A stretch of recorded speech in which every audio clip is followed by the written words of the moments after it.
I cut it short. I couldn't do another 30 seconds. It drive me crazy. All right. Welcome, everybody, to Real Amigos. We have a great show tonight. We are going to be talking with a returning guest. He's not begging me yet to be considered the third Migo, but hopefully by the end of this, we can beg him enough to be the third Migo. But Sir Ashley out of Charlotte, right? South Carolina? Yes. Yep, sir. Charlotte, North Carolina. North Carolina. Welcome back, sir. We are glad to have you. Thank you. I'm glad you invited me back. It's a pleasure being with you and Ian. Thank you. Now, dude, I had such a blast the last time you were on. So I knew at some point I was going to have to do it. And I saw the market. I seen the market. And I'm like, you know who's a good guest to bring back? Sir Ashley. Because I'll pull up his channel real quick so you can see his channel. He does have a YouTube channel. And I recommend you subscribe and get all the juicy goodness of what happens. He does a lot of good stuff about what's just going on in the market in general. So kind of some big brain stuff. And then he talks about just what's going on in South Carolina as well. So Sir Ashley, man, I'm happy to have you, man. Thank you. If you're a subscriber on this channel, go over and just like spam a bunch of his things and just say that you do Bitcoin and then have everybody spam below you like they do on my channel. Just kidding. Ian, the benevolent beret, welcome back, my friend. What's going on? How are you today? Everything good, I'm sure. It's we've good. got stuff going on. Another busy week in real estate. Do you guys want to know who the sponsor of today's video is? I think it's whoever's on Sir Ashley's hat. Who is that? Yeah, what is that? It's Harrison Real Estate and Investments. Oh, Okay. Harrison REI. I thought it was Harrison Brothers. I like that. You know, Dinosaur D, not to call you out or anything, but I heard you were just on Katie Day's channel. Thank you for choosing the right channel to check out. But we're going to do some Whistle Pig tonight, Piggyback. They paid us about $3.6 million for this advertisement. So if you believe that, I also have a bridge to sell you as well. All right. So let's talk about what's going on in the market. I want to get to all the great questions. Matt, you're coming in with great questions already. The topic that I had and why I chose this topic today is for a couple of reasons. Number one, I'm starting to see some things that I kind of predicted, but at the same time, there's a lot of things going crazy in the market. Number one, interest rates were about 5%. I saw some places 5.25%. We have a decrease in overall applications. So a lot of this has to do primarily, we had Sarah on a couple of weeks ago, which she just had her baby. So Sarah just had her baby. We'll bring her back at some point, but congratulations to her. But here's the deal is that refis are down and we're starting to see less people apply for mortgages in general. And there's a little note out there that sellers are starting to drop their price. Now, when I looked at this, I was like, okay, they're starting to drop their price. I looked. So if you look for the last 7 days in our market, 245 listings price decreased. We had about 816 lists, but there's about 23 to 2,500, which is about, this article said 12%. That's about 10% in the Austin market. So the question is, are we starting to see the softening and are sellers going to start panicking? What's happening? What's going on? I want to hear from you as well, Sir Ashley, because you're in a different market. What are you seeing happening? What I am seeing right now is a lot of sellers right now are rushing to list their property, sort of like FOMO. They feel like they missed the boat with the high interest rate. Well, interest rates increasing. They're like, we need to get our house on the market right now. And those are the same sellers that are anxious. And if they don't get an offer, what we're seeing in Charlotte is they don't get an offer in the first, I say 5 to 7 days, they start to panic. And one of my clients and I, we took advantage of that recently and actually got sellers concessions in this market. We got 3% for closing costs, which is unheard of, 2 months ago? Yeah. I mean, that's unheard of last week. Yeah. So it really if the sellers, if they panic, then yes, I see there might be a little softening. But if they are reasonable, which majority of them, I won't say reasonable, but they're willing to wait more than 7 days, I don't really see much of a change. Ian, what are your thoughts, man?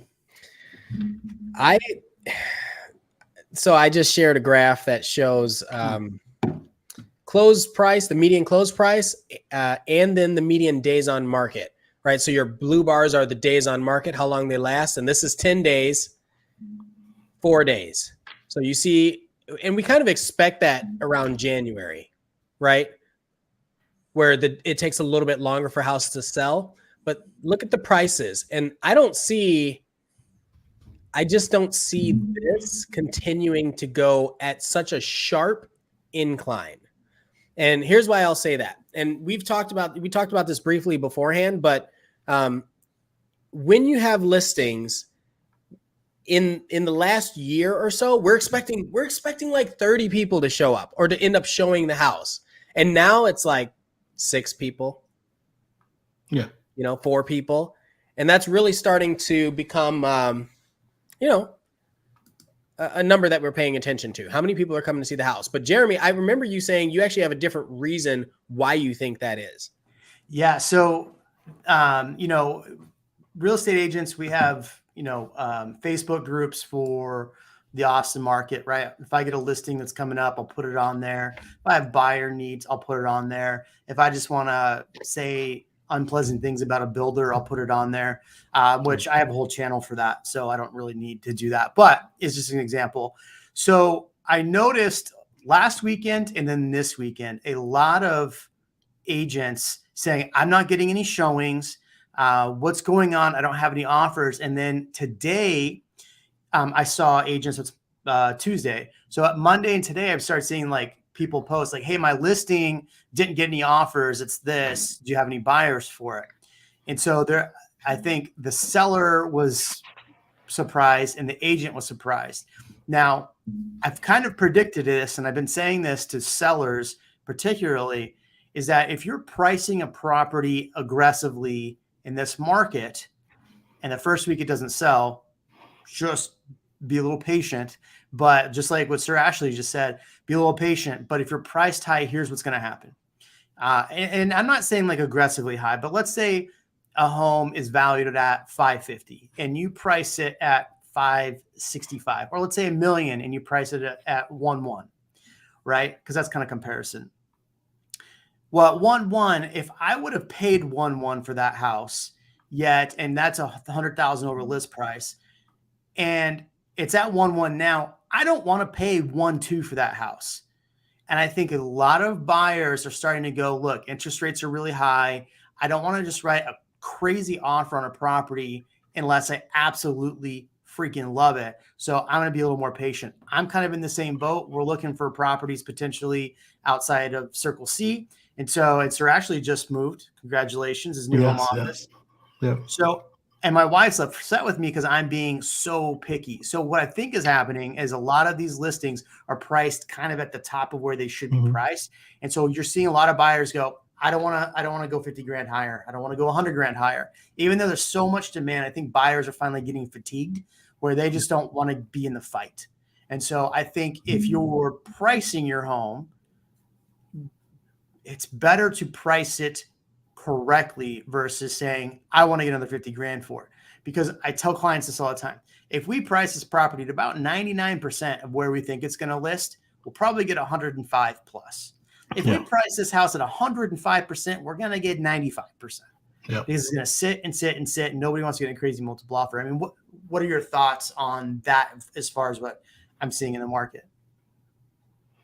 Yeah, I think you're seeing people right now pricing it on what they want to get, not what it's worth, right? Like based on the comps and based on the quality of their home, for crying out loud. Like you can't, back to the cell phone pictures, you can't have today, right this minute, you can't compete at the very top of the market, but have, holes in the wall, have, stains in the carpet, if you even still have carpet, or 3 different types of floors and cell phone pictures. That happened, but you can't do that today, right now, Today. Yeah. and still ask for, 25,000 over whatever last month's comps were. It just doesn't work like that right now. Now, but we are going into the the summer market, which I'm curious how that's going to react. I am curious how that's going to react, because I think we talked about FOMO a little bit too last week. Well, what's interesting is, so we've looked at, as far as the Austin market, I want to hear, actually your market. So we've been at about 1,800, like at the low beginning of January is like 1,600 units. Then we went up to 2,000. And I always look at units on Wednesday. That's how I judge the week. So we're kind of like at a day before I'd naturally judge the week to see how we actually did. But we started the week, the Thursday session of when stuff hits the market. We started right just at 1,900 units and ended up right about 2,500 units. And right now we're sitting right at 23. I imagine we'll see another 150 pop off. So we're looking at 2,100 units. That's the most I've seen on the market for the whole year. So we are seeing a little more inventory. So I think you're correct, sir, actually, when you said that some of these sellers are starting to get the FOMO. We're like, I got to get my home on the market. So that will add to that inventory. Mm-hmm. The challenge, though, is it's still so low, yet interest rates are cutting into that. Unfortunately, fortunately for our market, this war on the other across the world is actually probably keeping us from having rates really go crazy. So that's an unfortunate thing. I do not take that lightly. I don't say that jokingly by any means, but I think if it weren't for that, I think that interest rates would probably be closer to 6% by now. I totally agree. And I mean, they've already telegraphed that they're going to do a 50 basis point move next month. So within the next 2 months, we're going to be at that 6, I believe, right around close. But to Ian's point, yes, those sellers that have FOMO feel like they missed the market. Like, you could have put out a home that needed all that work and got tons of competition last year. Right now, sellers are like, buyers are saying, well, higher interest rate and you want this crazy price and it needs work. I'll pass. I'll wait and see what else comes on the market, because it is that, spring, summer season. So they're going to wait and hold out. I submitted an offer today. We got it accepted, but the agent comes Congrats. back to me and thanks. The agent comes back and goes, are you going to submit an appraisal waiver? I was like, no. No. No. Why not? And the situation that offer came up to you is pretty sweet. We talked about that earlier. If I were in that position too, I would have done the same thing. I'll talk to my clients, but I don't think they're inclined to put an appraisal waiver right now. So that being said, since we are starting to see this uneasiness where maybe some buyers are getting fatigued, where they're starting to not, write as high over list price, or, pay for everything. Like you just said you got a buyer concessions, but here in Austin, on my listings, if the buyer's not paying the seller's title policy, not paying for everything, then we're kind of not looking at that offer. I just had one that was like 60 something thousand over list price, and they were paying full appraisal waiver, which it appraised. Which, do you think there's this is a later question, but do you think there's some fudgery with the numbers on some of these appraisals? It's a question for later, but anyway, so right now we're still seeing buyers paying for a lot of the seller's title stuff and paying a lot of the seller's closing costs and giving the seller a free lease back. Do you think that starts to dissipate in the next couple months? The lease backs? This free, it's not even the lease back. Oh, you mean just the buyers like giving up so much? Yeah. So I have a client right now that closes next week, and they're getting 2 months free lease back. Here's how I'm going to say this. Because you have less purchasing power, you have less ability to give things up. So, We lost them. We lost them. Yeah. So where originally the house is supposed to, like, you were able to buy a $600,000 house at 5%, at 4% or 3% interest rate. Now at a 5% interest rate, you can only afford a $500,000 house, maybe even a $450,000. So you can't afford necessarily to give the lease back or to give them more time like that. You can't afford it. Not you can't, but you don't want to. Yeah. I agree. I mean, I think we're going to see, because the buyers for these not even higher end, but the move-in ready homes, the buyers for those properties are going to be more limited. So they're going to feel like themselves, like they're the catch. So they're not going to go ahead and offer everything that they would have been when there were more buyers competing for that same property that could afford it at that same price point. So yeah, I do see a little bit of pushback from buyers, but it depends on the price point. Like, and granted, our prices aren't the same as yours in Austin, but if you're under 500 here in Charlotte, it's still going to be very, very competitive, and you're going to see things going over ask, people waiving appraisals and everything like that, just because of the competition in that subsection of the market. So I guess the question then becomes, are we at the peak? Right? Are we staring down now the downside of the peak? I say one, time will tell. I don't believe we, at least in Charlotte, I don't believe we are, for the sheer fact of, while there's inventory coming, there's still more demand than inventory right now.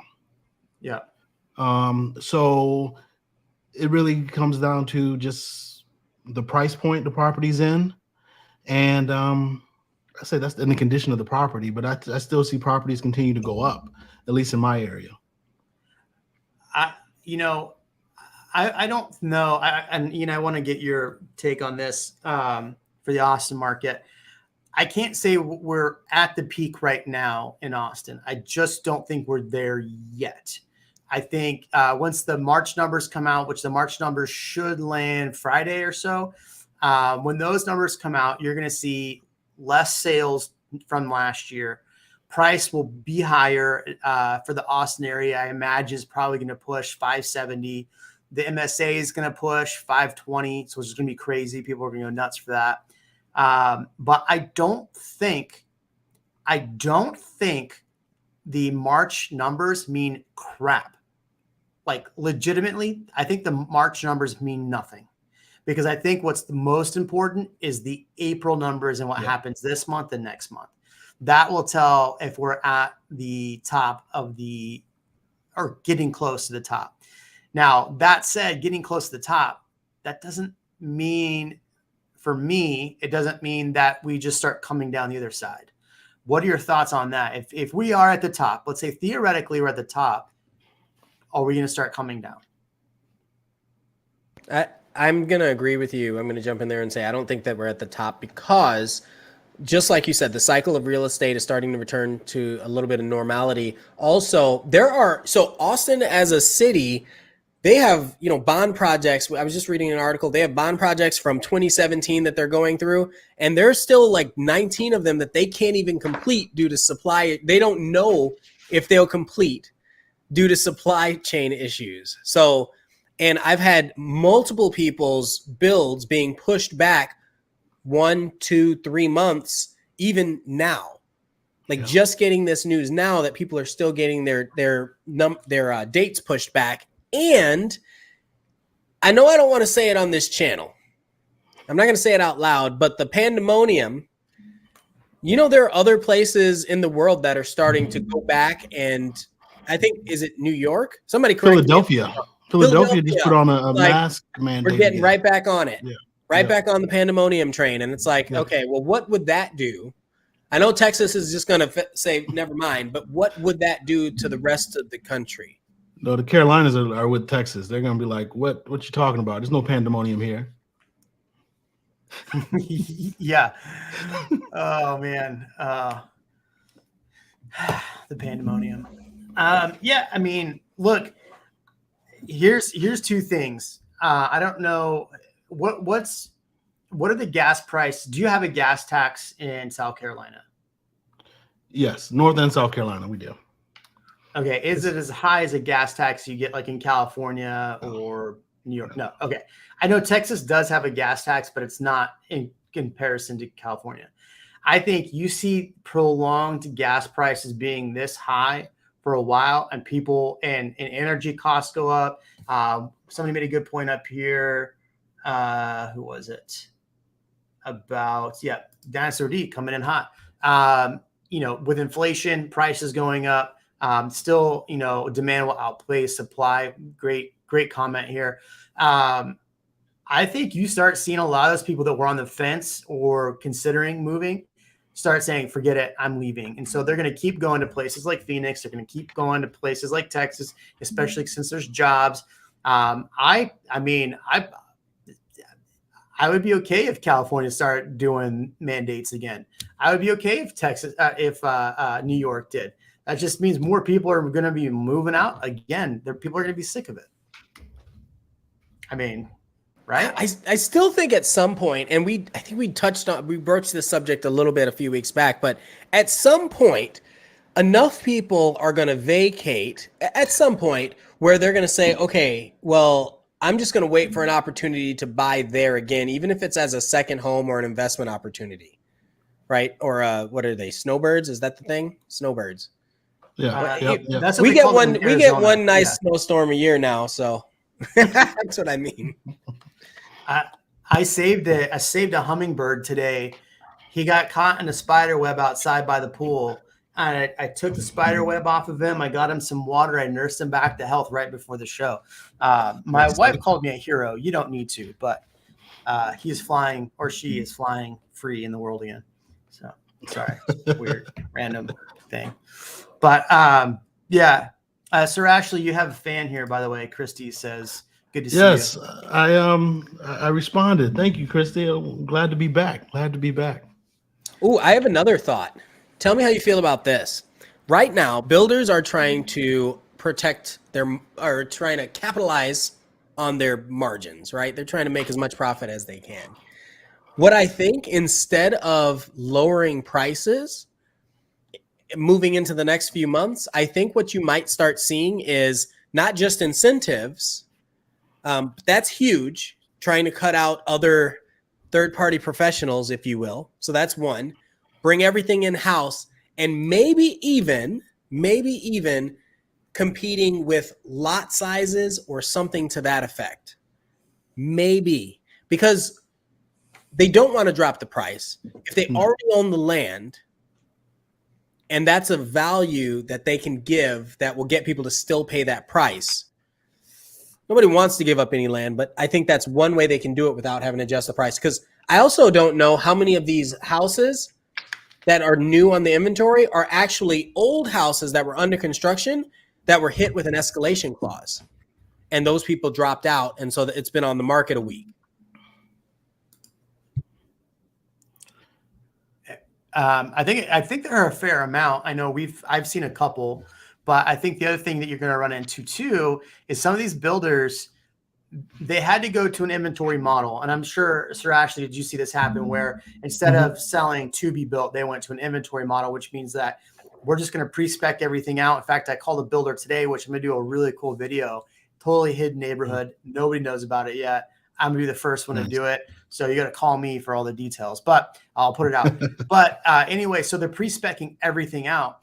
And so you'll see, but the problem still persists. And we talked about this before the show. The supply chain issues have not been resolved. No. So even though like a builder says if you go to any builder, they go, these are the inventory that we have. They're not on MLS yet. Here's what we're going to be pricing them at. You can't contract on them until X date because they probably want to raise the price a couple more times. That's their business. But what you're going to see is that these builders that had target dates for like June, July, might end up pushing them further back because of delays, or they're going to see a softening in the market and they don't necessarily want to drop prices right away. So they're going to have to extend that out, which means that going towards the end of the year to buy an inventory home, I think you're going to be able to potentially really come in strong. Problem is still going to be with anything. If you're doing a new build at any capacity, is what are the rates? I did talk to a builder today, Highland Homes. So my favorite Highland Homes, they're doing a rate lock at 3.99% the day you write a contract. Oh, wow. With their lender. So what's the timeline limit for that? I don't remember what he said, but it's a day of contract. You can do a 3.99 lock. So if they can do that crazy. and they can guarantee that that'll last for up to 2 years, which is what their contract says, that's pretty impressive. Now, I haven't seen that happen as far as 3.99. No, if you use the builder's preferred lender or their in-house lender here in the Carolinas, at least the builders I've been seeing, no, you're going to get a ridiculously insanely high interest rate, and they're going to charge you to lock it in right now, knowing that the home is not going to be built or completed until October. So they're factoring all that in their purchase price and incentivizing you, giving you those lender credits. But it's an insane, once you look at the interest rate and everything like that, it's just crazy. Yeah, Dondi, this is what's interesting. You're not the only one that's had this problem. No, Dondi. So, but there's, man, I had the craziest thing happen with the build that I have going in Southeast Austin. My client went by and they had sticks up, and I was like, man, I thought that they told us that we weren't going to have lumber for like another like month, and I guess the lumber just came in magically. So now hopefully that pushes us up 2 months, but I doubt this can happen very often. I tell you, I had a guy that was building a house, and this is the craziest one. It's been just the most horrible situation. Finally closed, but they had framed his house, and for some reason, the builder was like, "No, we're gonna do it again," and they tore it all down. Wow! And we started building it again. I'm like, what? Like there wasn't anything wrong with it that I know of. I'm betting that they needed some of that wood. They needed to use the lumber for another house. I hadn't heard of that. I hadn't heard them frame something, then tear it down, and oh wow. No, what I have seen is there's a builder here in our area, maybe a month ago, put out 6 homes as a coming soon, and like, hey, you can bid on it and everything like that. And I had a client interested in it, was considering putting a bid on them, and decided to go a different route. And the agent, it was due on a Sunday.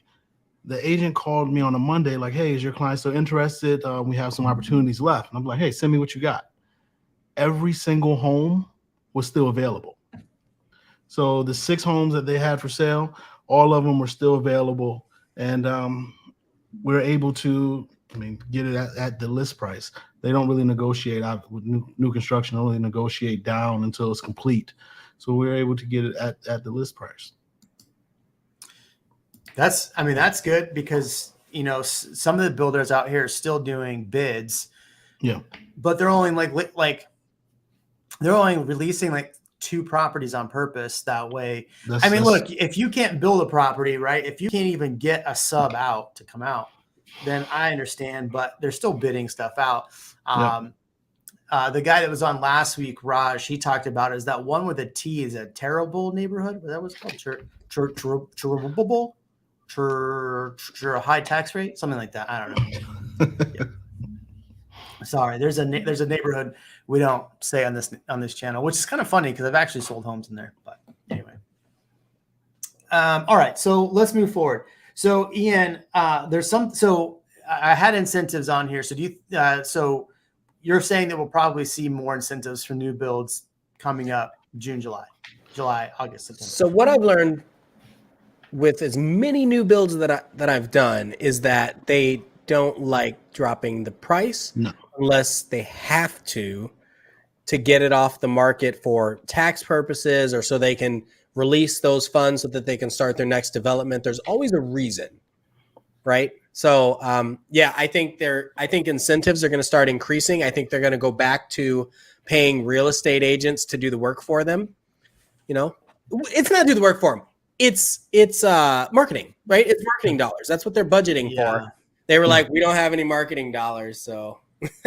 But they'll now. What do you mean by incentives other than like closing costs and stuff? What do you see in their area? What we'll probably see. Sorry, you know what we'll probably see? Just like that thing that I was saying, 3.99%. They will probably give an incentive to get the rate down with the lender. So basically, if they would have given you $5,000 towards closing costs, they're basically going to take that $5,000 and put it to the buy down of the rate with their preferred lender. Yeah. So I think that's something you'll probably see a lot. Like, hey, we're announcing rates below 5%, right? I saw we just closed on a house and it came with appliances, which is rare. Like refrigerator, dryer, refrigerator. Oh wow! Oh wow! I know in Texas. That is rare. Where was that? Yeah, Don't say that loud because then everybody will go buy everything. Oh, I know, and then they won't even call us, right? Yeah. But that hasn't happened here. It blew my mind. I was like, well, that's incredible, and it's a whole neighborhood being built that way, and I think that's one of their value adds. And it's not even like we're going to add this in and charge you for it. They're just like, you know what? It's easier to just include this, not deal with it because we're already going up in price. And we don't have any other great incentives for you. No lender incentives or anything like that. Yeah. Here's what we'll give you. Sir, actually, I have a question for you about South Carolina and their taxes. And I can't remember what you said last time on here. What's the property tax rate for properties in South Carolina? Yeah, so it is 6%. However, if it's owner occupied, it's a third of that.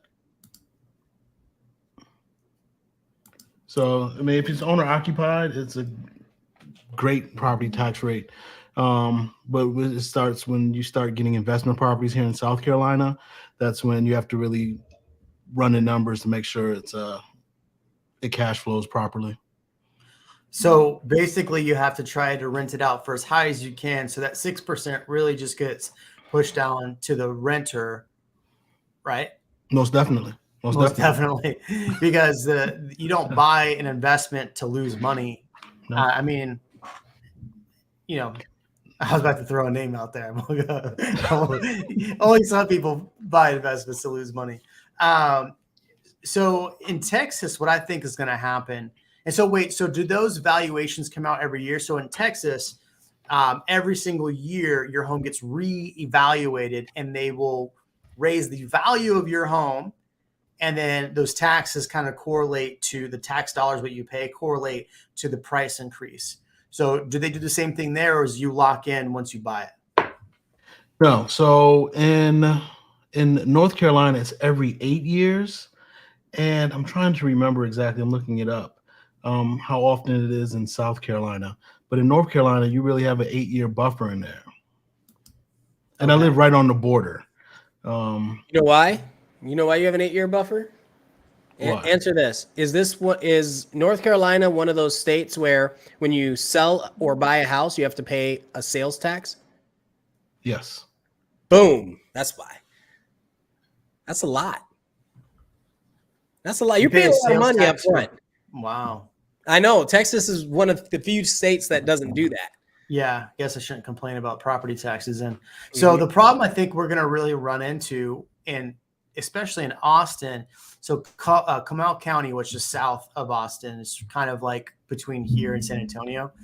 Everybody's freaking out because the tax valuations increased 23% on a lot of homeowners. And that's every year they hit you with. And every year they do that. So the value of the house went up 23%. They can cap the raise at however much, like 10% if you're homesteaded. But that means that no matter what, if you're on a fixed income, taxes take away that every single year. I think in Austin, the valuations haven't come out. TCAT hasn't put them out. I bet you start seeing a lot of bitching and moaning in the next 2 weeks once they actually hit. A lot of people are going to be furious. A lot of people are going to be calling me like, hey, can I help? Can you help me? because I need to protest my taxes. They might need to do that to pay for the taxes. I don't think that's a way that you can. I don't think you can use the oldest profession to get your taxes down. I don't know. I've not tried it yet. That's on the way to being legal. Is all I'm saying. Watch. Yeah. Maybe not in Texas, but anywhere else. But that's a whole other conversation. Yeah. Whole other conversation. But yes. Whole other conversation. I just did a video on that. That's something that everyone needs to pay attention to in the state of Texas. If you bought a house this year and you didn't know this, immediately right now go file your homestead exemption. That's really it ended the 30th. Oh, it ended March 30th or 31st. So you can't do it now. You still have to file it for next year. So file it so you don't have to worry about missing it. Yeah. So filing it now won't help your taxes this year. So so why I was saying that about the taxes and why I brought up the taxes, there's two important things, Sir Ashley, that are happening in Austin right now. Number one, AI. So what happens is the biggest chunk of the taxes that come in are for schools. So the largest. So if you have a $10,000 a year property tax, like $6,500 of that is going to the schools. Maybe $7,000 is going to the schools. Okay. The problem with like AISD or these big areas like this is they take only half stays to the district. The other half gets reappropriated to the state, and the state takes and helps underfunded communities. The challenge is that AISD loses hemorrhaging students because a lot of people are going to private school options. They're done with our district because of all the stuff from last year and some other stuff that happened. So people are leaving the district. They announced today 600 layoffs from the corporate office or the corporate AISD. So check this out. In 2 days, AISD is meeting for rezoning. How many people you think are moving so that they can escape and they might get caught back in the zoning? That'd be hilarious. Yeah, they're going to have to fight with the other jurisdictions on that. But here's the other really important thing. Y'all might have remembered a video that I did a year ago when we had the 2020 election. There was kind of this rail line thing that got snuck in. And when this came out, I blasted this. Number one, so here's what happened. They announced that they wanted to do a rail line in Austin. It was going to be an underground tunnel. At first there was going to be like these two lines going up to the soccer stadium, $4.8 billion. It was only like 60% going to be funded by taxpayers, 40% by the government. Well, that government money hasn't come in yet. So that's $4.8 billion, or I think it was like $7.8 billion is what the total was going to be for the whole thing. They announced today. Do you want to know what it's now the new cost, Ian? It was $4.8 billion for just the two lines they were going to do. Oh, it's got to be double $8. $10 million. $10 billion. $10 billion because they say land costs went up and everything else went up.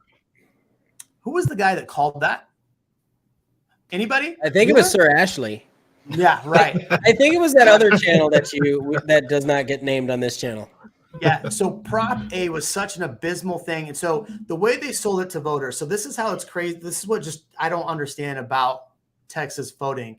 And I'm trying to get a mayor, someone who's going to be running for mayor on the channel. I reached out to her today, so we'll bring her on to talk about this.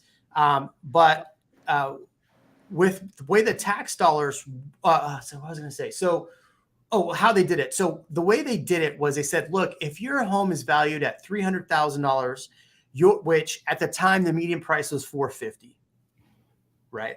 So if you have a house worth $300, you're only paying $300 in taxes, not to the fact that we are going to raise property value every year. Property's values raise, which means that tax raises every single year. It's a very progressive tax. So now people are seeing that, oh crap, this tax that I've been paying is not even going to fund even the thing. So now we're going to have to double it. So the tax is actually going to have to go double in Austin. And that's if we still build it. And mind you, we've already been paying this tax. So Oh, so here's the cherry on top. So at the time I got an argument with a family member about this because they were renting at the time. And they told me, Jeremy, but people renting need this, they need it. And I go, well, number one, the ridership is heavily in doubt. Number two, you are having people that rent homes or renting, live in an apartment. They're voting on something that taxes homeowners. It's the taxes for homeowners. Homeowners pay this tax, not people renting. So when you're a renter and you're like, oh, cool, they're going to put this thing on, I'm going to vote for it. And then you go into the schmoronavirus and prices go up like crazy. And now you want to buy a home and now it's not affordable anymore because you voted on, or maybe you were a transient, right? So you moved to Austin for 8 months, voted on this thing and left. Whatever happens, the affordability issue has not gotten easier. The taxes have gotten higher. So the people that voted for this, they actually voted for it, which, shot themselves in the foot. Yeah. So now you're complaining about affordability, but if you voted for this bill that is not even going to pay for itself, that like nothing's paid for. But even even if they're renting, most people don't realize that they're going to be paying that cost is only going to come down to them anyway. It's going to trickle down to them. So it's yeah. Anyway, that's my rant about the stupid rail line. I think that we should have this rail line? So hold on. Do I think we should have a rail line? Yes, I think we should have some better options. But you're going to go subterranean in Texas. That's all made of limestone. Of course, it's going to be expensive. Yeah, and then it's Yeah. Then it's water under limestone, right? Yes. And then you got limestone and then it's water. Yeah. Anyway, we got so many questions in here. Sorry. Anyway, congrats, Kevin. Congrats, Kevin, on closing on a house. Kevin W. closing on a house in Georgetown at the end of the month. Cool. Somebody was asking about North Austin. We'll get to that one. I want to get to a little bit later when Sir Ashley's on the wane and getting out of here, so he doesn't have to get bogged down with my Austin bull crap. All right. I locked in a price on a new build in January for $650. Now the same floor plan is listed for $822 on the website. I'm worried the builder might cancel my contract. So I don't know that they'll have reason to cancel, but they'll try to get you to pay more. Why wouldn't they try to get you to pay more? Right? I'm not saying they will, like as a guarantee, but depending on the builder, they're going to come back and watch. It's going to be a couple days before, a couple weeks before, and they're going to say, I've got some news. So is that happening? Then if you cancel, it's on you, right? Yeah. That's like if you get happening, you collect unemployment. Yes. If you quit, well, that's your choice. Because fortunate as of right now, that's not happening here in at least in North South Carolina, Greater Charlotte area where I am right now. Even in Greensboro, North Carolina, if you go into contract, the builder is not going to increase or has not tried to increase their price. Majority of builders, there's some small custom builders that would or have, and questions. But for the most part, it doesn't happen too much. Are you an attorney state? Yes. I wonder if that matters at all with the builders, because we're not. I'm not sure. I am not sure. Builders get away with anything here. Well, I mean, the builders have their own, builder contracts, which right. But if an attorney is always going to review, they're gonna put the kibosh on that. Yeah. No, they pretty much. I mean, they just say within our contract, they say you have up to 2 years to complete it, but they don't say anything about increasing prices and all that stuff later on down the line. Do they use a standard contract or do they write up their own? Each builder writes up their own. Yeah. Their own verbiage and everything. Yeah. Yeah. That's how that's the problem, is that for real estate agents in Texas, everything's promulgated. You have one set of forms for everything. Different areas, you might have some different addendums when it comes to water rights and things like that. But for the most part, everything is done. And so builder contracts, all those. And so the contracts that are done with real estate agents and resale they are more leaning towards the buyer and being more beneficial to the buyer. Yeah. But when you do, one of these contracts, the builder, Yep. it's written for the builder by their attorneys and to keep them safe. So, I have seen people terminate. I mean, I've made videos about it. So it's definitely a thing. And Ian's had it happen where they tried to they did, in fact, raise the price $30,000 right before closing. So hopefully that doesn't happen on mine in New Braunfels. That was the same house that they tore down and rebuilt. You think that's a coincidence? You charged them twice for the lumber. Oh, geez. Like, seriously, think about that. Yeah. That sucks. So Cameron Casey, thank you for correcting me. It is April 30th. Sorry. In that case, does your client get their, I don't know, do you have earnest money deposits there? Do you get it back? The client eventually closed, but it was just a whole disaster of a situation. He's actually going to be on my channel telling his story in the near future. Nice. Oh, nice. Because I'm not going to say anything. Yeah. But everybody will know. What's interesting about this is that we have the north line that goes to Leander, and they're talking about closing it in Leander. The mayor of Leander tried closing that like 4 years ago.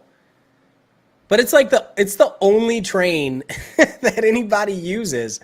And I've never seen people on it. So right, but so I have a friend that he ended up buying a house out there, and he bought it out there specifically because of the rail. Think about how many people moved to Cedar Park because of that. Like, having access to a train, even if they don't use it a lot, is a draw to a community. Having public transportation is a draw. And I think if it weren't for the pandemonium, there would be more people accessing it because they're so much further out than, the proximity that they're used to.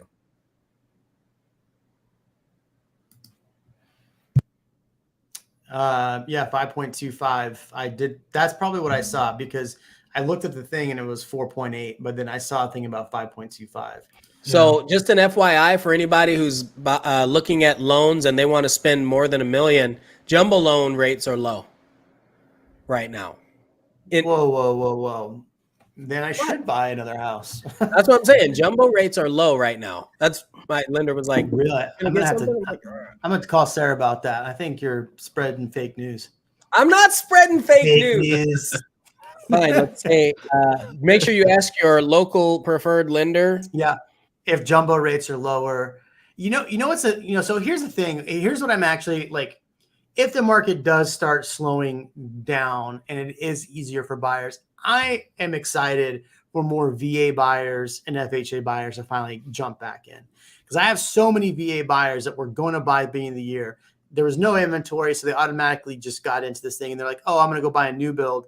And yet, when the new build price is released, and some of them aren't now releasing to the end of the year, the pricing and their lots, like, it was way outside their budget. Yeah. So I would be okay with kind of a flattening and loose. I wouldn't say the cliff coming back down, but I would be okay with that, just because I think there's a lot of people that are trying to get into homes, that deserve getting into homes. They've worked for it, veterans, whatever it may be, first responders. That's the tough part. When you talk to a first responder or a vet that's doing 100% down, and you go to write an offer on something and they're like, "Sorry, we're not taking any of these loan types because we want easy." Now, I've heard that VA has gotten easier to work with. I haven't seen it in practice. Well, I also see that changing as the market starts to become less aggressive too, right? Because you can have someone submit a VA loan and they're 100% finance. Like, that is great.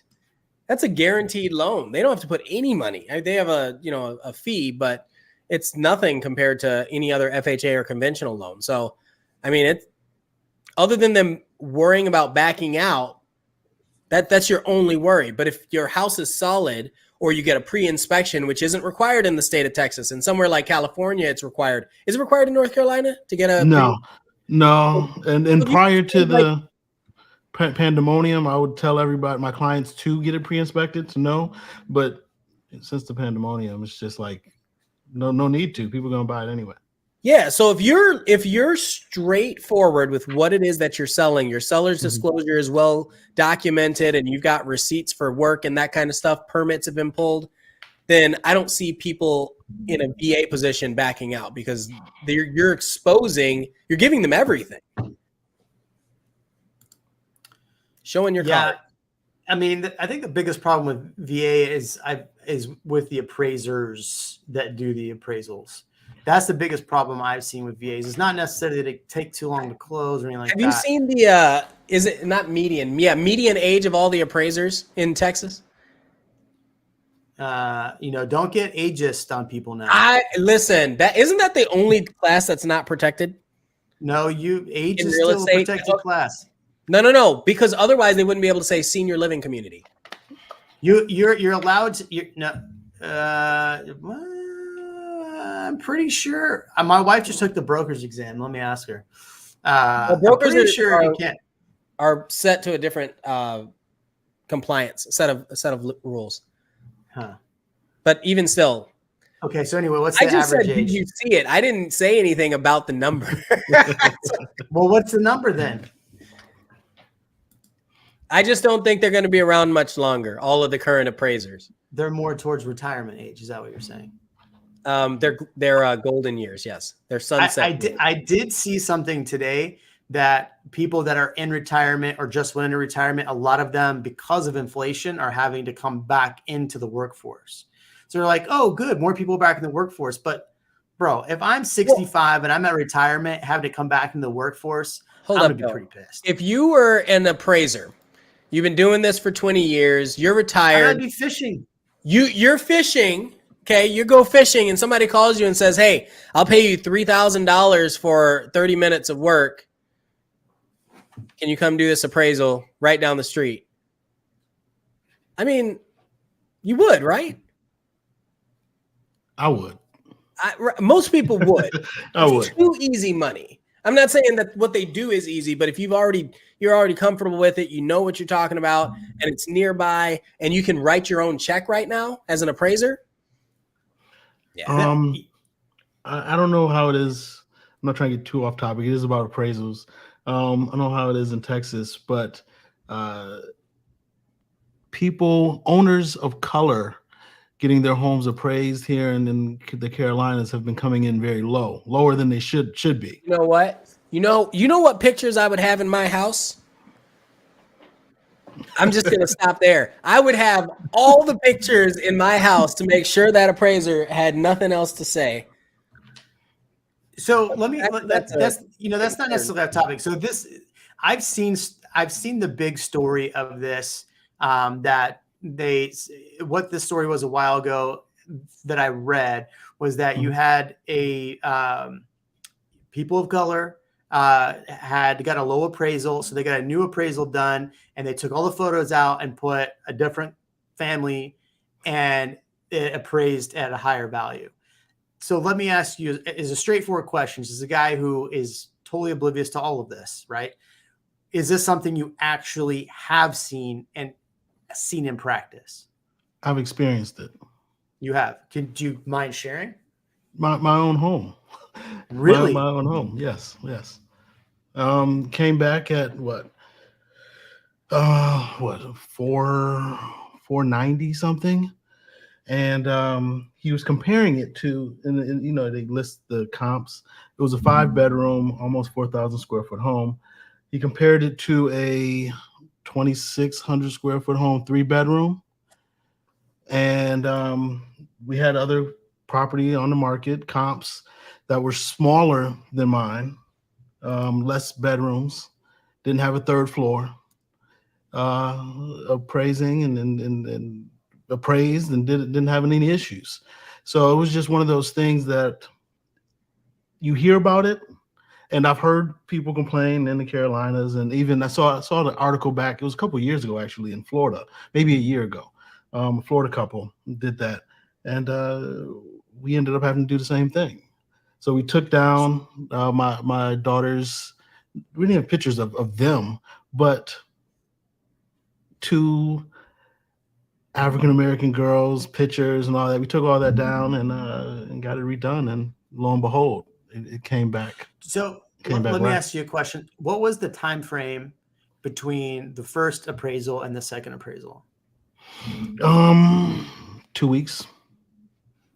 So it's not like it was a month where you'd have like a bunch of new inventory. So did the question I have then is, did the appraiser did the first appraisal have the same similar comps as the second appraisal? No, Really? no. So were the first comps just not even close? I They mean, weren't you even just said close. that. They were using, it was a 5-bedroom, almost 4,000 square foot home. They were comparing it to a 3-bedroom, significantly smaller home, no basement, no anything. And I called the agent out. I'm like, granted, it's not the agent's fault, right? But I'm like, I don't know what your guy's doing and why he's even using these comps. Y'all need to go do this again. This is ridiculous. I just want to say, what was that square footage for what price? Yeah. Well, it was what, almost 4,000 square feet, 3,800. Well, listed at 5, ended up selling. Going under contract at what, 550. Not here.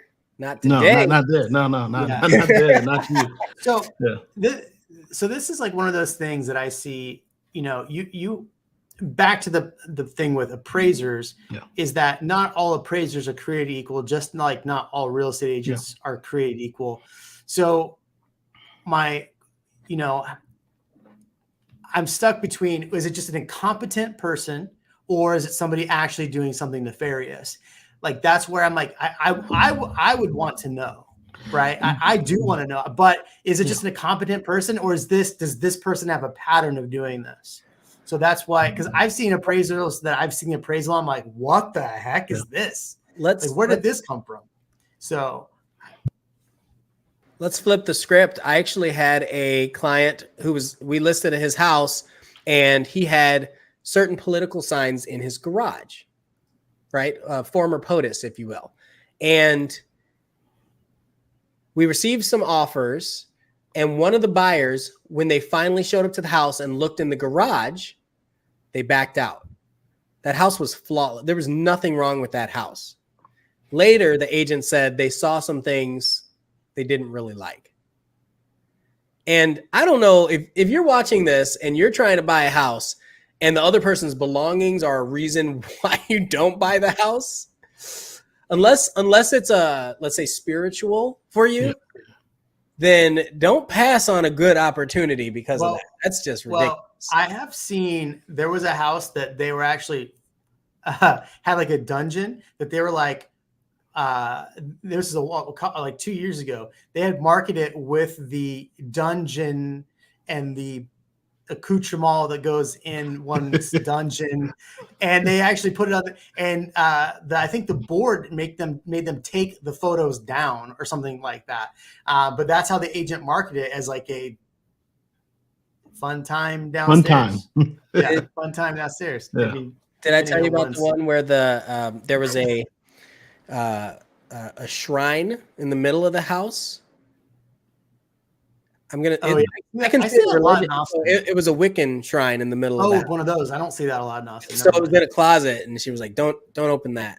Like, or should we show that? And I was like, "That's a weird. That's a tough." Here one. we go. Stage a home with a bunch of drug paraphernalia and a Ouija board right in the middle. Perfect staging. If you take that advice, please don't take that advice. I was totally kidding. It's just interesting. I think somebody made it in the comments. Random Bruh says, "Who cares about other people's affiliations?" That's the point. That's the point. Yeah. That's the point. Yeah. Yeah, for sure. Look at the property on its merits. Like, think of all the weird things people do that you don't get to see in their own house. Well, think about this too. Imagine, this is why I always say that the craziest years in real estate are election years. So 2020 was crazy, 18 was crazy, 16 was crazy. The off years are just like, oh, this is finally nice, right? Like 2021 was perfect.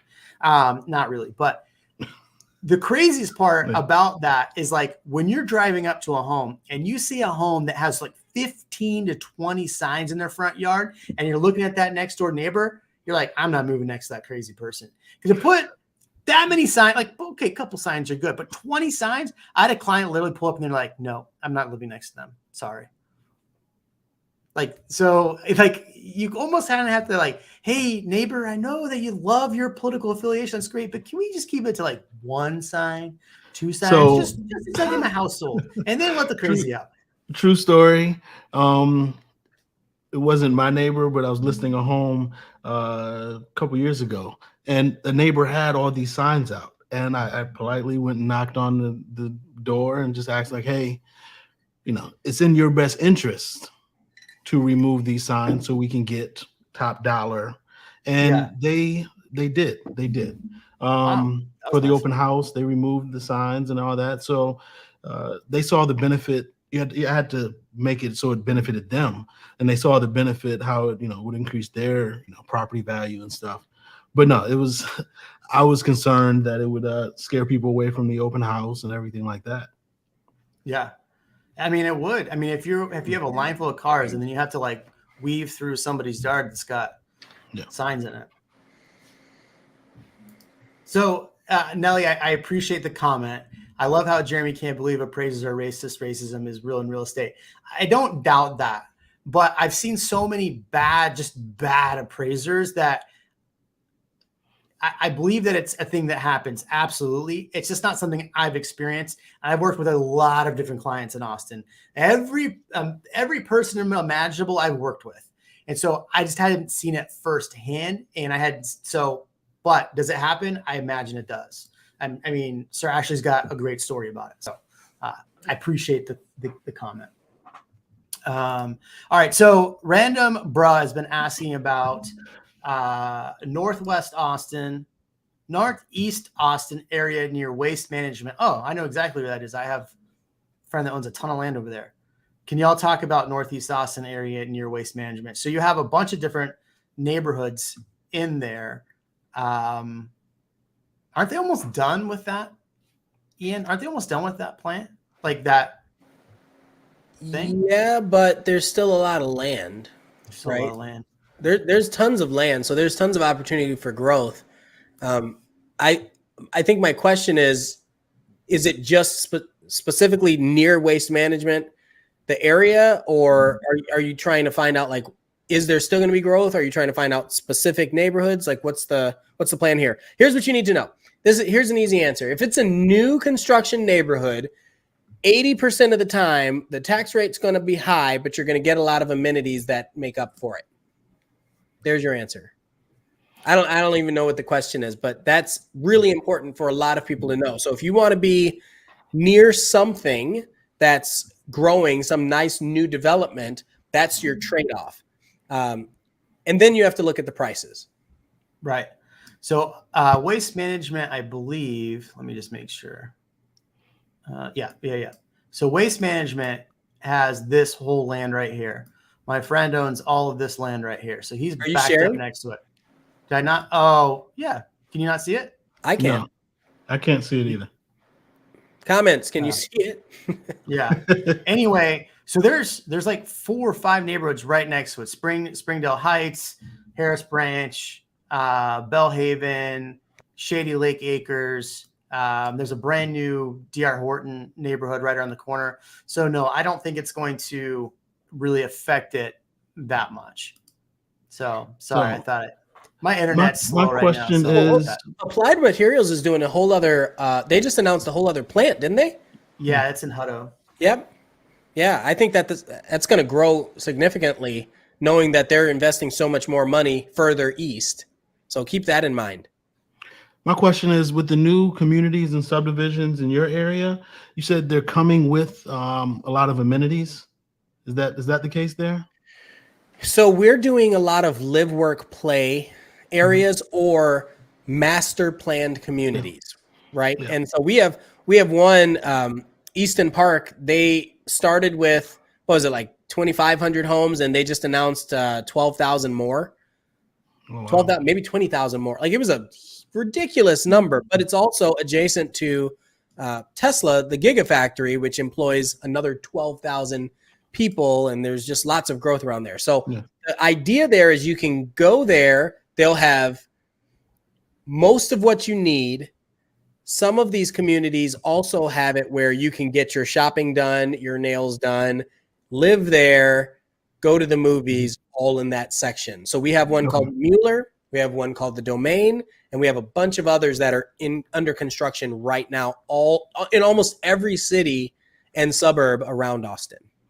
I was going to say, so we have like obviously new construction communities and what we call master plan communities, but a lot of these newer communities don't offer any amenities. Like they still charge an HOA, but there's no pool, there's no amenities. Like, what am I paying for the entrance to have flowers? Like, what is about $200, a quarter? So one of the beautiful things here is that if you have a community that's master planned but doesn't have good amenities, generally that's a trick for finding a lower tax rate.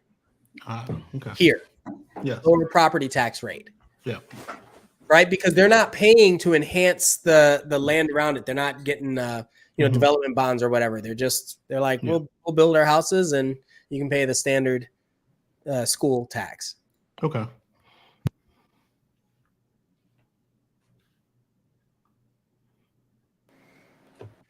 You guys still there? Yeah, you there? Yes. Hi, Yeah. Jerry. Welcome to the show. My Wi-Fi is being super slow. Yeah, you remember you were making fun of me and my internet like 9 months ago? Yeah. Yeah, that's how you look right now. You're pixelated. You're basically an NFT. All right. Well, you guys keep talking. Let me bounce out and change internet. Maybe He's over here. He's got dial-up over there. I love it. Yeah, jeez. That's good. So what other questions were in here that we hadn't gotten? Let's see. Where are we? Yeah, I would look up for random bruh. I would look up the applied materials, where else they're going to build, and anything that's in that corridor.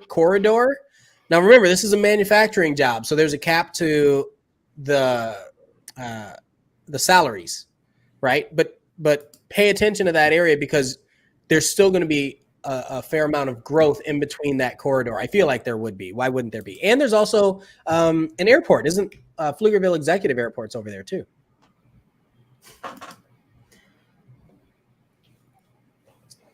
Please, I'm in the middle of this. Can you come back? I think, Thanks. Sorry, my son's trying. Says, some believe in energy. It can transfer bad juju. I do agree with that. That is very true. What I'm saying is, you can walk in and you can see something negative and you can let it affect you. My other question is, if you walk in and if you don't see anything, does that change your mind? Like, if you feel it, I can't, I don't know how that works, but some people, I've had people, pray on a house and said, you know what, this isn't the house for me. And then they backed out. That's absolutely fine. But most of the time I see people doing it based on a bias, some kind of cognitive bias, and making these decisions that ultimately would have been a huge benefit for their family. Yeah. And they lost out on an opportunity because of an irrational response to the situation. Again, I think, aside from energy, this is specifically seeing something that they just disagree with. Yep. Well, I think too, with rates increasing as quickly as they have and everything being as crazy as they have, I think part of the buyer fatigue is buyers are they're going to be more cautious. Instead of just having an emotional purchase, they'll probably start to be a little bit more mindful of what things actually cost. So I think that's some of the things why we'll start to see the market kind of slow down a little bit more, is the fact that buyers will not be as emotional about it as they maybe once were. Like the FOMO is starting to wear off. So that's my thought. It's also going to be contingent on the type of buyers. Lately, we've had a plethora of investor buyers, right? Where and a lot of the first-time buyers have either been priced out unless they're coming from another area. So the emotion tends to stick with your first-time buyers who've never experienced this and don't understand like how many moving parts are actually part of this transaction. I would have to agree. I don't tend to deal with those kind of issues with the step up buyer or the investor. It's more so the first time home buyer that I don't know. It's just I think they have, granted, they've worked hard to be in the position they're in, but however, some unreal expectations for your first home. I understand it's a lot of money, but it's just, I tell people to realize it's your first home. You're not going to get everything, and you may see some things that you don't like, but it's more so you're putting your family and yourself in a better position moving forward. You just got to get on that property ladder to begin with. Yeah, I mean, I've said for a long time, the best way to gain wealth is by property ownership. I've gained the most wealth by buying a home, holding on to it for a few years, selling it, moving up. I think the problem you're going to run into with rates being so high now, and I don't think they're going to be like this forever. I think we'll probably hit a recession. Rates and prices will continue to go up. Rates will come down. So all that to say is, like, if you're looking to buy and you can afford it, it's still a good time to buy. Right? That's what I try to tell people. People want to try to time the market and do all that. Like, when is a good time to buy?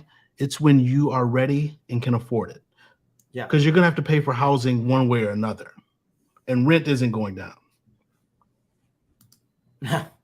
No, it's not. Remember, there was a guy, Ian, who said that rental rates were the reason why, not being high enough was the reason why the market would crash in Austin. Yeah. I think I remember hearing something like that. Yeah. Here we are with like 32% increases in rental rates. Oops. It's actually crashing. It's crashing right now. Okay. So I hope that answered your question about the east side, random bruh. Oh, but so random bro said that he has 8 parcels he could build on. I would say do it. That's my opinion. If you can build now and you can get a good rate for labor and lumber, I don't see why you wouldn't, unless you just want to sit on the land and wait and see for a future opportunity. What I would do is build on all of them, sell half and keep half. Mm-hmm. Yeah, rent out the other half. What would you build on them? Would you build condos? Would you like freestanding condos? Would you do ADUs? No, I would personally do 4 individual units, or 4 like if you could fit it, 4 duplexes, but it's going to be all come down to impermeable coverage. But I would do 4 standalone units, maybe 2 attached, but 4 units times 2. That's what I would do. I mean, what do you think, Sir Ashley?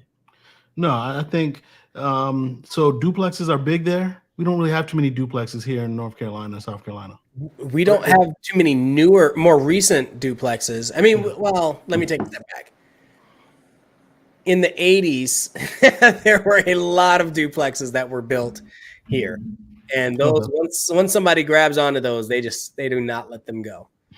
So ideally, what I would do is single family homes, 4 of those, and if you can do it, and then for the other 4 lots, do duplexes and rent those out. Yeah, and just hold it forever. Have the ones renting out pay off all the property taxes, pay off the loans. Yeah. John S. says, I know people are continually mentioning how Austin is overpriced and there will soon be a crash in the near future. My friend just sent me a listing in Seattle. It sold $700,000 over list price. That is just a hold on. Is this a $7 million house? Yeah, that is the question. Because if it's a $400,000 house and it went 700 over, that's impressive. Yeah, I saw one listed at 1.7, sold for 2.2. So if that was 500, which is crazy. That's good. That's a lot.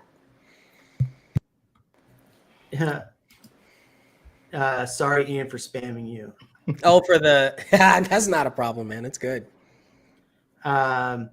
So what's interesting, I had a thought, and it was about Elon, and then I was just gonna throw out there casually. We know. I met Elon. I And I met know. Harrison Ford. I snuck into the VIP of the VIP, was rubbing shoulders with all these like big developers. Austin, the dude that created Rough Hollow, like all of Rough Hollow. I was chatting with him, met quite a few interesting people. There's this name Hans or Franz, the guy that threw It's the ball. Franz. Franz. Okay, see, I don't. He's so Max. I have no idea who most of these people were. That's And not I'm why like, I'm mad. I'm mad because you called me. You were like, guess where I'm at? You That's couldn't why get an I'm invite. mad. You couldn't get you couldn't be the +1. Here's the thing. No. Even if he could, we obviously both own Teslas, and neither one of us got the official invite. And I still, to this day, don't know how he got in. I went to the one the day after, but I'm just. Oh, are they ready to meet Kevin there? And told him I don't watch his channel. Meet Kevin, Harrison Ford. I met Sandy Moreno, so that's fine. Elon Musk. Oh, like, I met Sandy too. Yeah. Was Kathy Wood there? She was probably there. I did not see her. So we're 3 for 3 with Tesla owners on here. Yeah. That's how you roll, man. Yeah. I'm Uh, still waiting for gas this prices. thing. But I see that. I have mine That pre-ordered thing- as well. it's been pre-ordered since Yeah, immediately. Mine pre-ordered. I have video of him pulling up behind the stage and getting out, and so I'm like filming him walking up the stage, and I'm like, oh shoot, he's like 8 feet from me. So I like ran over and was like, hey Elon, next time you buy it, like the dumb thing that I say is, hey Elon, next time you buy a company, can you let us know first so we can buy stock? He's like, okay. It's like, I have a picture of something amazing about my Tesla that I should have shown him. I thought about it later. I was like, damn, I've always thought Elon would think this was so cool I did this. And I totally blew it. That one opportunity, I totally blew it. But yeah, it was funny. I literally like just, so they had a VIP section. Me and my buddy just walked right in with a group of people. They didn't even say anything. And then we were standing there. He came up and I like snuck around the corner. I made friends with the girl who does the Dogecoin McLaren. I saw her, talked to her. So I challenged her a race in my 911, but she still hasn't accepted. So we'll see what happens there.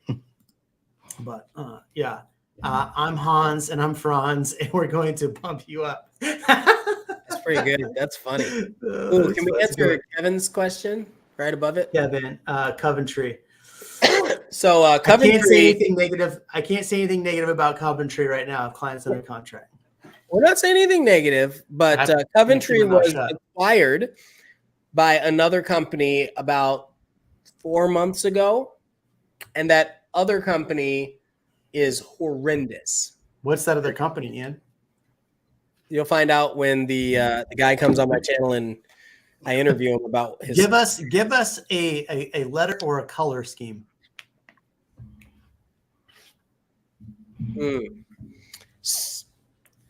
DF. Okay, so does it? It's good enough, man. It's a riddle. Does it rhyme with Lennar? No. No.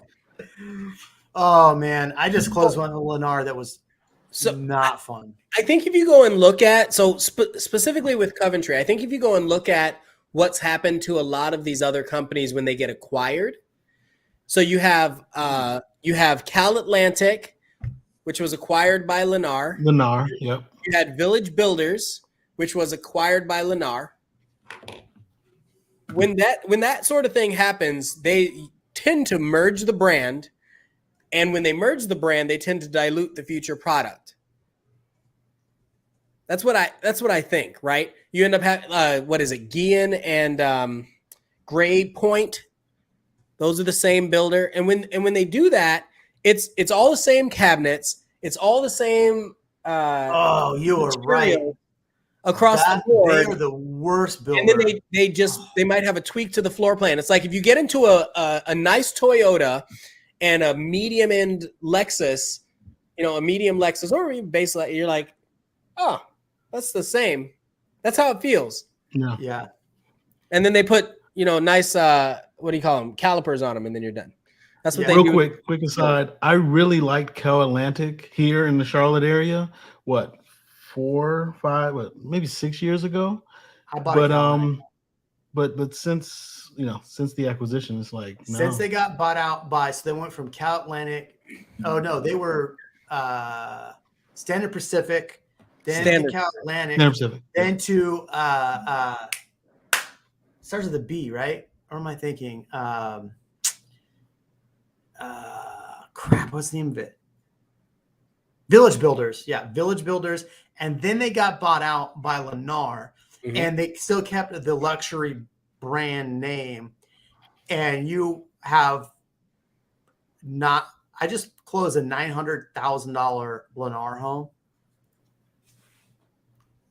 It's a nice home. It's $900,000 home. It's a nice home, but it should not have been 900.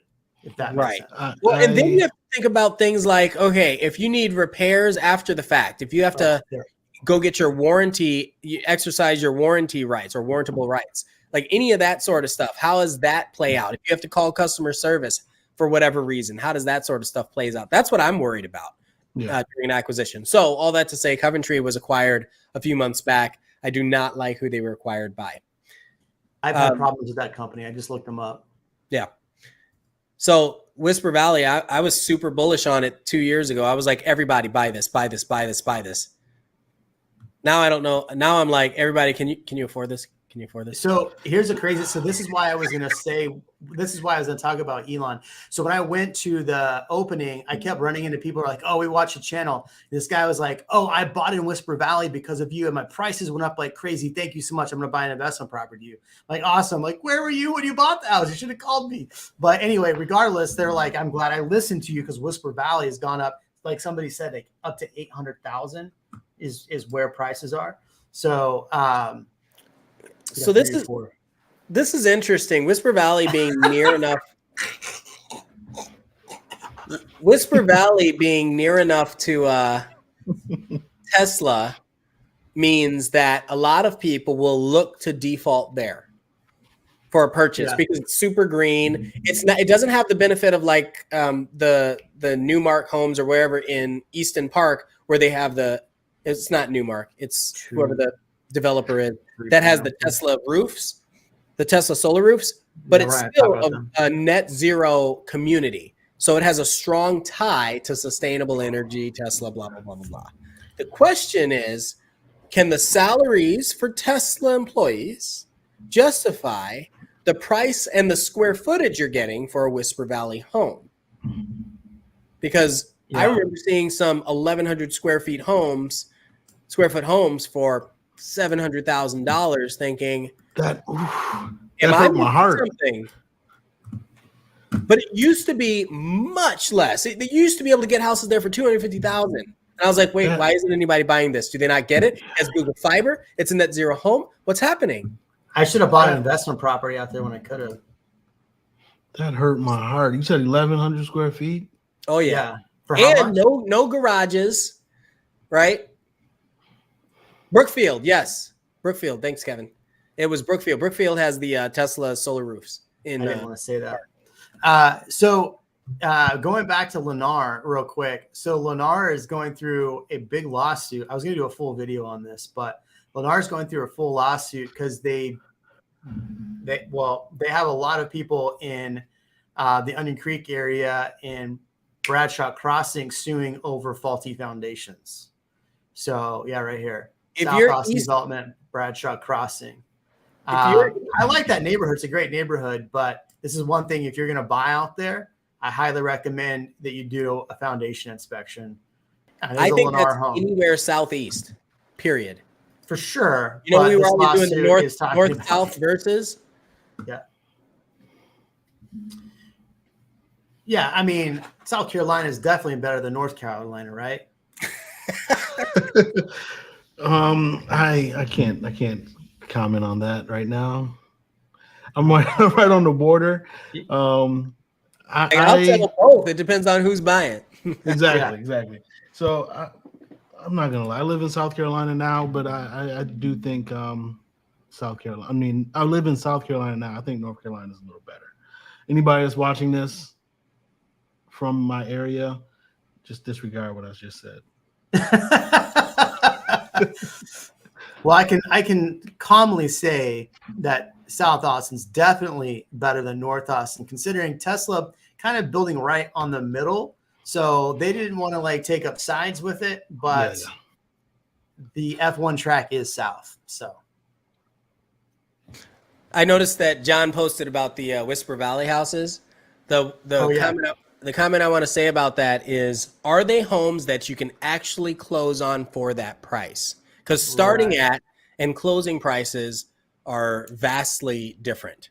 Which builder is that, John? I'd have to pull it up, and I don't want to Google it. You look at GFO Homes in Whisper Valley, and you come back to me. Prime to blow up. No, it's not. No, it's not. I'm just kidding. We just put, we just put 2 clients under contract in Liberty Hill over the weekend for like $1 million homes, which was, I love it. Liberty Hill, you're looking at 1.1 million, 850, Larkspur. Nice neighborhoods. Lies. North Austin is the building. Hold on. What did Kevin mention something about the Panthers, the Carolina Panthers? If Panthers don't take a QB in the first round, will it affect home prices? So what really most people don't realize in this area is that the Panthers are really messing around with people's home prices right now as we speak here in South Carolina. Is they have a training facility, a practice facility that is supposed to be in Rock Hill, South Carolina. Big development, started building, and they did not pay their bill. So it's like on hold.